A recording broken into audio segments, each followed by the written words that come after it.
Hey, welcome to this edition of the Handy Randy Show. I have a friend that I want you to meet. He, in my opinion, is one of the most interesting people in our community. A lot of you know him. Those that you don't know him, this is Ernie Stadvec. Welcome to the show, Ernie. Thank you for having me. This is a privilege for me, believe me. And when I say an interesting person, those of you that don't know Ernie is a World War II veteran, too few of those left, served in the South Pacific, and you were on that great big B-29. Yes, sir. The best of the best at the time. At the time. And Ernie, we're going to get into that military service that he was involved in. There was a television show. Now, this is way back in the beginning of television. This is black and white, live TV, WAKR. Right. And you had your own television show back in the beginning of television. You're making me look like an infant here, Ernie. Well, you're a legend in town. I've heard about you for years. Well, you preceded anything that I've ever done, and with a military experience. Then you got home from World War II. You enrolled at the University of Akron. It was called Akron U back then. Right. And played football for the University of Akron. Played baseball for the University of Akron. A scout for the St. Louis Browns saw you and your brother playing, and signed you to a contract to play baseball, professional baseball, and your brother. With the Indians, with my brother. Great. Yeah. And you went to spring training with the Indians. You were he was a a catcher? pitcher, and I was a catcher. Oh, okay. So that's perfect. You guys It was, yeah. practiced Yeah. together. Then, after you had your successful career at University of Akron, you decided you wanted to be an attorney, and went to school to be an attorney. Folks, this is a guy that has done everything here in our community, and I count it a privilege to be able to reminisce some of the things that our friend Ernie Stadvec has done. Television, then you started your own airways. You worked or fought with Shorty Fulton at Fulton Airport. Tell us about Shorty. What a character. Shorty was a character, and everything had to be done his way or the highway. Well, you can't do everything the way he wanted it done, so there's a battle every day for 30 years, and I think it was a draw. Well, you were pretty influential because you had your own airways, okay? Yes, sir. And you were an airplane pilot as well for Later on, yes. some of the They big got airlines. recalled during Korea. Wow, okay. And then from being a gunner on a B-29, too young to be a pilot, so later on I became a pilot and did some airline flying, Eastern and Capital Airlines also. Got laid off there, so I started my own. And a very successful airline here that was headquartered in Akron Yes. and branches all over. Tell us about that. Well, we had a place in Youngstown, and then we flew mainly for Packard Electric, and took freight up to the GM assembly plants in Michigan and all over. And then we flew charters for everybody, Goodyear, Firestone, all the big companies around. And you had a lot of employees. We had at one time over 100 employees because I had an airport at Worcester also. And of those employees, a lot of pilots, a lot of 40 pilots. A lot of prima donnas. 40 prima donnas. Now, but let's web back all the way up to when you were 16 years old, a student at Garfield High School, and hanging around the airport, Fulton Airport. Yes, I was working there for flying lessons. And that's where you first met Shorty Fulton, obviously. Obviously, yes. And you saw those pilots hanging around that airport, and that kind of caught your eye, huh? Oh, they wore those fancy riding breeches and boots and big watches and sunglasses and a silk scarf. And the girls were hung around there. And these guys always stayed around the fence where they could talk to the girls. I thought, boy, that's what I want to be as a pilot. But you were only 17 when you went into the service. Yes, well, I started with the civilian pilot training program at the age of 16. You're supposed to be 18. After I got some flying, I got kicked out of that for lying. And I lied about my age to get into the aviation program, aviation cadet program at the age of 17. You had to be 18. Well, I forged my dad's name, got into that, and then took flight training. Then when it came time to become an officer, and they started checking everything, and they found out I went in and was only 17. So you got to be an officer and a gentleman. You can't lie like that, you know. So then they needed gunners bad, so they took a bunch of guys out of flight training because they're training so many pilots already, and then sent us into a gunnery school. I said, well, why to gunnery school? I says, well, we're losing a lot of people out in the South Pacific. We need bodies. Wow. And so that famous B-29, Yes. which was I'd mentioned before, you've got a photograph here. That we'll Yeah, look this at is it. this is the last one flying in the world. It's called Fifi, and a friend of mine flies it. He's also a United Airlines pilot, and the flight engineer also is from Akron. And it's now the commemorative Air Force, politically correct. They could not use Confederate Right. anymore. Now they have to raise money and get donations. So they Right, understand yeah, and this is the last one in the world. It was here at Akron 2 years ago. Or no, last year. it Last was. summer it was Yeah, there, last yeah. summer. And it was different because the guns were remotely controlled. In other words, the gunner did not sit in the turret the way they did in the B-17 and the B-24. Here's two of the right here. So the turrets, the gunner sat in that. And in this, this was central fire control, my position. Electronically controlled. Electronically controlled, right. Electronic, that was I see, electrically controlled. not Well, very sophisticated then. Well, one of the disadvantages I understand from the B-17 to B-24 is you had to be a pretty small person to fit into some of those compartments where the guns were. And so that made it even more complicated to fill the need for the gunners in some of those, not necessary in the No, this 29. was a very spacious airplane Right. and a very comfortable airplane. But we had terrible engines. The engines did not match the engineering on the rest of the airplane. I see. And our service group just had acres of engines out there. And when we got 100 hours on all 4 engines in our squadron, General Lee May came down and presented all the mechanics a medal. The mechanics. Mechanics for keeping the engines running. Well, good for But them. they were, the cylinders were not cooled properly. This was what they called the Curtiss-Wright R3350 turbo compound engine. It was state-of-the-art, ahead of its art, and the rear cylinders, 24 cylinders, would burn off. An airplane would go out, and boom, their engine have to come back. And one night, we had 10 airplanes go in. And coming back with malfunctions after taking off on a bombing, it looked like a parachute invasion. So the Japanese didn't have to shoot them down, they just waited for the engines to destroy them. And running out of gas, because from Tinian, I was based on Tinian Island, and there were B-29s on Saipan. We had over 600 on Tinian, and matching number probably on Guam and Saipan.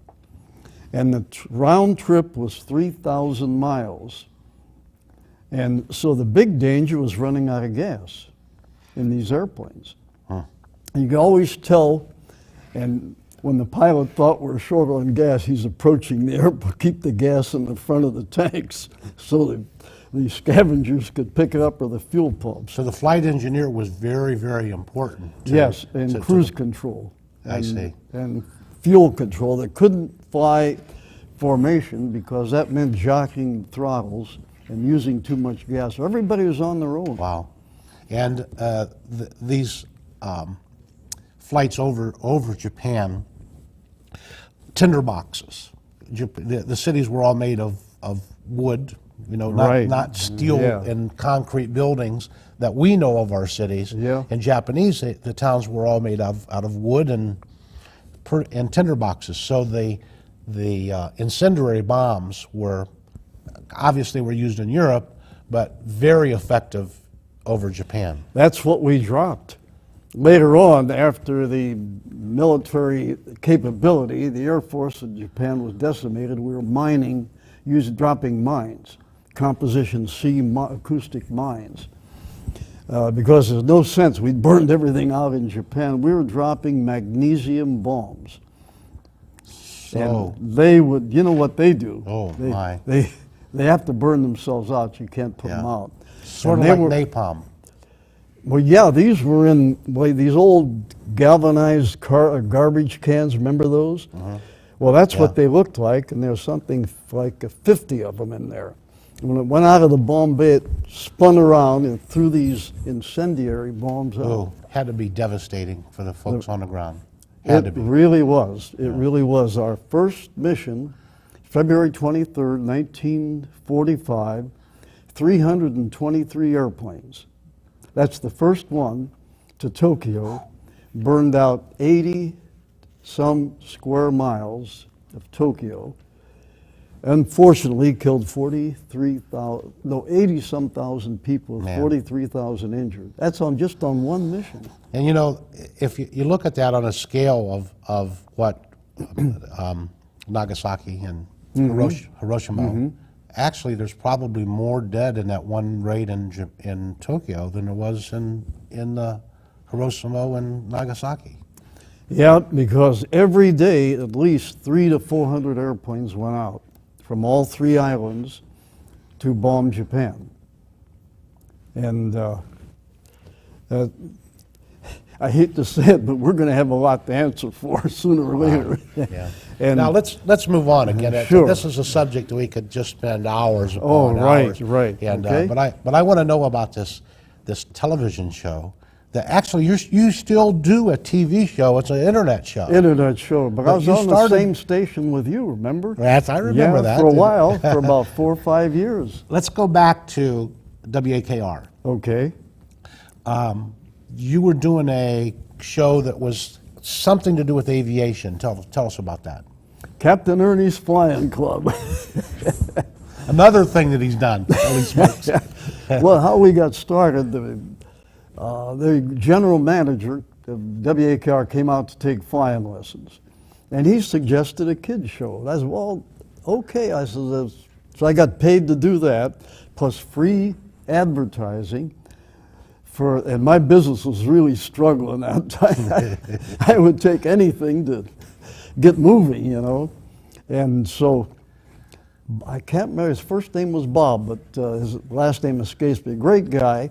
I even sold him an airplane. Wow. So we started the Captain Ernie's Flying Club, and I actually towed an airplane out to the WAKR studios on Copley Road. We had one wing taken off, and the airplane pushed against the far wall. So it looked like the whole airplane was there, a Cessna 120. And the kids loved that show because they'd get in there. We had a hobby contest. I'd give a flying lesson. I'd bring in like the Thunderbirds and the Blue Angels and interview those guys. And we had an audience too. I think that seated about 300 people.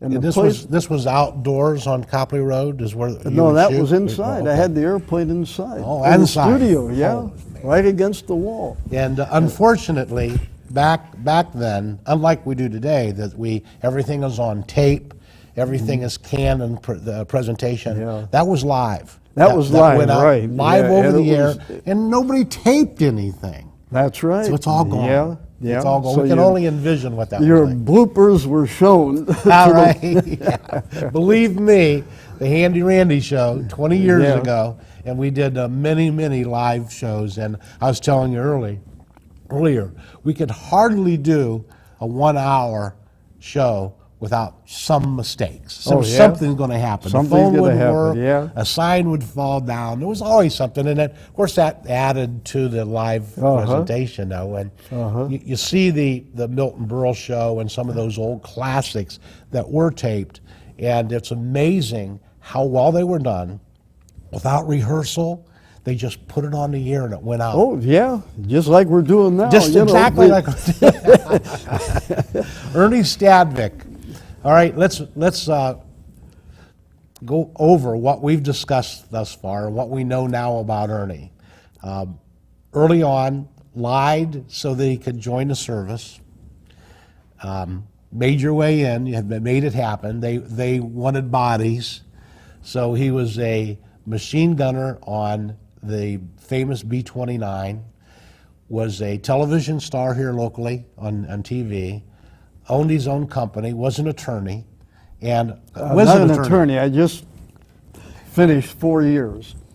And then I decided there's no way I want to spend my time in a courtroom when I can get in an airplane for and you. fly. And so, A baseball athlete, football athlete for the University of Akron, played some minor league baseball for the St. Louis Browns. Yeah. You said they weren't the best team around. nope, it's an understatement. And your brother had a brief experience with minor leagues. Yeah, he was with Cleveland the Indians for 2 years. Not with he was up in the Double-A baseball, and then he heard he got an injury and had to retire. And he was a pitcher. Yeah, he was a pitcher. I was a catcher. Wonderful. And then TV show, owned airlines, still currently do TV, and now, on top of all of those things, you are an author. Tell us about this. For self-preservation, because I'd go out on these trips. Of course, business was terrible in the flying business early. Then I had also started the first broadcast from the air in the United States in 1959, weather and traffic. I did that for 11 years at WAKR and 2 years at WCUE. And I always had another guy to fill in if I had to go out on a trip. But it gave weather and traffic broadcasts, and then got into the Radio Hall of Fame because the first one in the United States. And then that went on for a good while. The TV I only had for about a year and a half, and I got so busy because of this free advertising I was getting at WAKR. Yeah. It boosted trades the are business. I just could not do it as, you know what time is like in the TV business. Yes. To tell us about this, I want to take this opportunity for the folks out there to know a little more about Ernie's Flying Club and Ernie the author. You have this this children's book, Snoozy the Little Hero. And I saw this, somebody sent me this on the internet, emailed me this, that this little book that is kind of follows the life of a little dog. Yeah. Part of the family. Tell us about that. Yeah, there's a theme about that. Actually, I bought the dog for my granddaughter. I made the mistake of taking her into a pet store. We came out many dollars poorer. Oh, no, I know. And he was the most engaging little guy and smart. So I came up with this, the little hero. And the theme of this thing is diversity. And for kids to be tolerant of other kids and the people to be tolerant, because he was different when he moved into a new neighborhood.